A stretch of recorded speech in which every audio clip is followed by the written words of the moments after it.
बिस्मिल्लाहिर्रहमानिर्रहीम बिस्मिल्लाहिर्रहमानिर्रहीम अस्सलाम वालेकुम। उम्मीद करती हूँ अल्लाह ताला से कि आप लोग बिल्कुल ठीक ठाक होंगे, अपने घरों में खुश और आबाद और ईमान की भरपूर हालत में होंगे। आज हम जिस टॉपिक पर बात करेंगे वो एक छोटा सा अमल है। कुछ लोगों को वजीफ़ा करने में दिक्कत होती है, या तो वो उन पर बर्डन इतना होता है कि वो बड़े बड़े वजीफ़े नहीं कर सकते, लेकिन रिस्क की बरकत भी वो चाहते हैं, माल की बरकत भी वो चाहते हैं। तो एक ऐसा अमल लेकर आई हूँ जो हमने भी एक्सपीरियंस किया है, किसी और का एक्सपीरियंस भी हमारे साथ शेयर हुआ है। उस एक्सपीरियंस की बिना पर मैं आज आपसे एक ऐसा अमल शेयर करूँगी जो आप सल्लल्लाहु अलैहि वसल्लम का अमल है। पहले मैं आपको एक हदीस सुना दूँ, उसके बाद हम आगे अमल को कंटिन्यू करेंगे। एक शख्स आया आप सल्लल्लाहु अलैहि वसल्लम के पास, फरमाया कि रिस्क की बड़ी तंगी है, मकरूज़ भी हूँ, रिस्क की भी तंगी है। माल, रिस्क से मुराद सिर्फ रोटी नहीं या खाना नहीं, माली रिस्क, जानी रिस्क और जो हम फूड खाते हैं वो।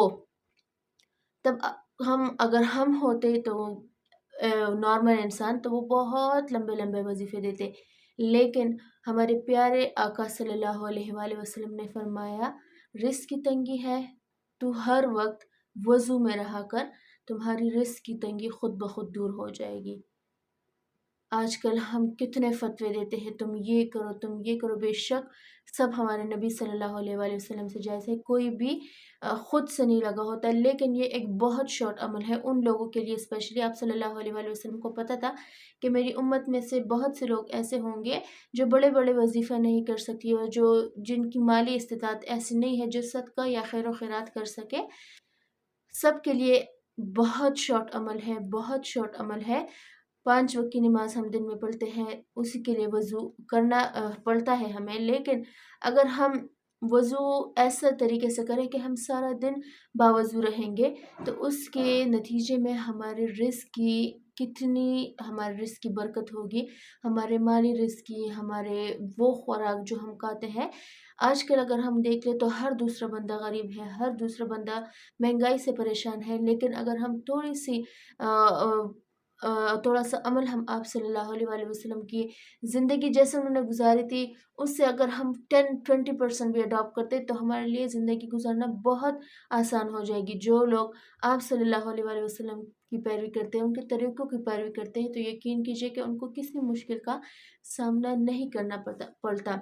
अच्छा, जो स्टोरी जो मैं आपको सुनाने लगी हूँ, एक बात उससे पहले क्लियर कर दूँ कि ज़रूरी नहीं हम आगे वही कन्वे करें जो हम पर गुज़री हो। बेशक वो ठीक होगा, आप अपने एक्सपीरियंस से बोल रहे होंगे, लेकिन कुछ आगे हम सुनकर, कुछ देखकर, दूसरों की बीती देखकर, खुद अपनी बीती देखकर एक्सपीरियंस करते हैं। वैसे ही एक बाई की स्टोरी है। वो हम जैसे आजकल के हालात चल रहा है, तो हर दूसरा बंदा बाहर जाने के लिए दौड़ता है कि बाहर के मुल्क में हम जाएँगे तो हमारा रोज़गार अच्छा होगा। लेकिन ज़रूरी नहीं कि बाहर भी उन्हें ड्रीम जॉब मिले, या वो ड्रीम लाइफ़ अपने आप को या फैमिली को दे सके जो वो सोच रहे हैं। ऐसे ही एक भाई की स्टोरी है, सऊदी अरब गए वो। वहाँ उनकी तनख्वाह इतनी नहीं थी कि वो खुद भी अपनी अच्छी ज़िंदगी गुज़ार सकते और फैमिली वालों को भी दे सके। वो कहते हैं कि कहीं मैंने ये बात सुनी वज़ू में रहने वाली, और कहते हैं कि मैंने खुद पर अप्लाई किया। एक 2 बातें ऐसी हैं जो हम अब इस स्टोरी से सीखेंगे और ख़ुद भी आप अपने आप पर अप्लाई करें। वो कहते हैं कि मैं हर वक़्त वज़ू में रहा। आप सल्लल्लाहु अलैहि वसल्लम की हदीस मेरे आँख के सामने से गुज़री थी, तो सोचा कि ट्राई करते हैं। वो कहते हैं कि मैं हर वक़्त वज़ू में रहा। एक दफ़ा कुछ अरसे बाद मेरे दोस्त की कॉल आई। कहते हैं कि एक बहुत अच्छी कंपनी में मुझे उनके थ्रू जॉब मिल गई। कुछ मुश्किलात का सामना करना पड़ा, लेकिन वो मैं यहाँ शेयर नहीं करूँगी, स्टोरी बहुत लंबी हो जाएगी।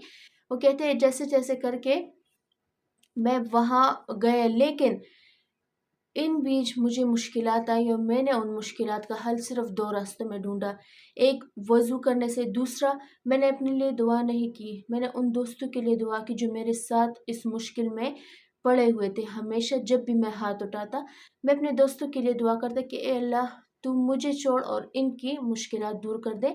इनको उस अच्छी जगह जॉब दिला दे ताकि ये भी अपनी लाइफ़ सेट कर सके और इनकी फैमिली भी सफ़र ना कर सके। वो कहते हैं कि कुछ महीने बाद میرے دوستوں کی ٹرانسفر ہو گئی اس اچھی کمپنی میں۔ وہ کہتے ہیں کہ میں نے دیکھا کہ کبھی جو میں نے اپنے لیے ہاتھ تک نہیں اٹھائے تھے، ایسے معاوضات، ایسا پتہ نہیں کیا ہوا کہ خود بخود کال لیٹر بھی آئی مجھے، جس کمپنی میں میں پہلے کام کر رہا تھا، انہوں نے بغیر کسی سوال و جواب کے مجھے بھی وہاں ٹرانسفر کر دیا۔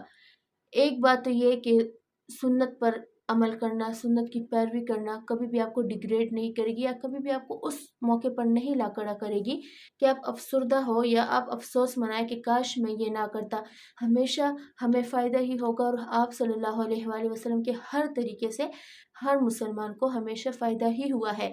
دوسرا کہ دعا کے لیے جب بھی ہاتھ اٹھائے تو جو اپنے لیے مانگے وہی دوسروں کے لیے بھی مانگے۔ کبھی حسد بغض کینہ نہ آنے دے، دشمنوں کے لیے بھی حسد بغض کینہ نہ آنے دے، کیونکہ اللہ تعالیٰ عزتیں بھی دینے والے ہیں اور ذلتیں بھی۔ بے شک عزتیں اور ذلتیں دونوں اللہ کے ہاتھ میں ہیں۔ ہمیشہ اللہ تعالیٰ سے اچھے مانگے، اچھے کی امید رکھے اور اچھا عمل کرے دوسروں کے ساتھ بھی۔ اگر کوئی دوسرا آپ کے ساتھ برا بھی کرتا ہے، ہمیشہ اللہ تعالیٰ سے ان کے لیے بھلائی مانگے۔ اس کے نتیجے میں کیا ہوگا کہ جو بھلائی آپ ان کے لیے مانگ رہے ہیں، اللہ تعالیٰ انڈائریکٹلی وہ بھلائی آپ کو بھی عطا کرے گا۔ اگر ہم حسد اور بغض سے کام لیں گے تو وہ ہمیں بھی اندر سے کاٹ جائے گی، اور دوسرے کو دیکھ دیکھ کر ہم خود بھی کلتے رہیں گے، ہماری لائف بھی ڈسٹرب ہوگی، ہمیں سکون کا جو پل ہوگا وہ نصیب نہیں ہوگا۔ لہٰذا اپنے پیارے نبی صلی اللہ علیہ وآلہ وسلم کی سنتوں پر عمل کرے، احادیث پر خود بھی عمل کرے اور دوسروں تک بھی پہنچائے۔ یہی ہمارے لیے نجات کا ذریعہ ہے۔ اپنا ڈھیر سارا خیال رکھیے گا، مجھے بھی دعا میں یاد رکھیے گا۔ انشاءاللہ کل ملتی ہوں آپ سے۔ اللہ حافظ۔